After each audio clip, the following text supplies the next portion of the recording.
Now turns to what the verdicts could mean for both Donald Trump's immediate legal future and what it could mean for the upcoming presidential election.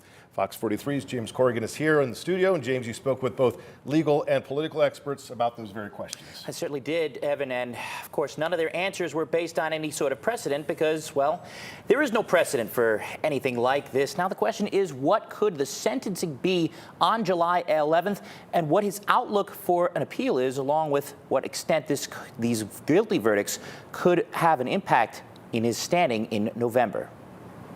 The fact that this was a unanimous verdict on all of the counts makes it much more difficult to poke holes in this judicial decision. Allison Dagnes chairs the political science department at Shippensburg University, and she says the political ramifications of today's 34 guilty verdicts for former President Trump could be significant when it comes to the upcoming presidential election. I think that for those who support President Trump, without question, that this will do nothing to change that.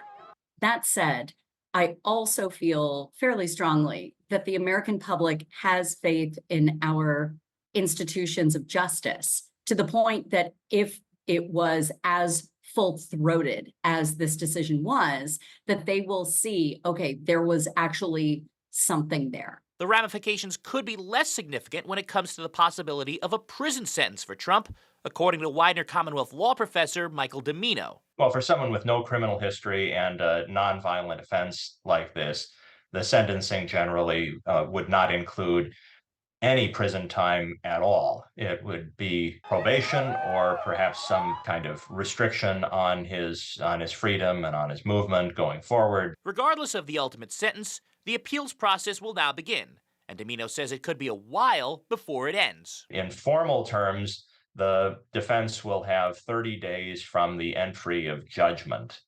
the judgment of conviction, to file the notice of appeal. But the start of the process doesn't really matter. The question is, when could it end? Now, the answer to that question could be months or could be more than a year. So it's possible that he could be president while an appeal is still going on. Domino also believes he won't be able to go to prison for this conviction if he is the president during his term in office. But that issue would probably go to the Supreme Court first, Evan. Still a lot of answers to be decided. Any potential impact on eligibility to run or even eligibility to vote in the upcoming election? Well, he can run. There does not impact his eligibility to run. Convicted felons can still run for president. Nothing in the Constitution bars him from doing that. As for whether he can vote, his current home state of Florida defers to other state laws on whether felons can vote if they're convicted in another state. New York does allow previously convicted residents to vote unless they are in jail. So it does seem likely that he can vote in November, Evan. All right, lots more decisions to come. James, thank you so much. Well, this is just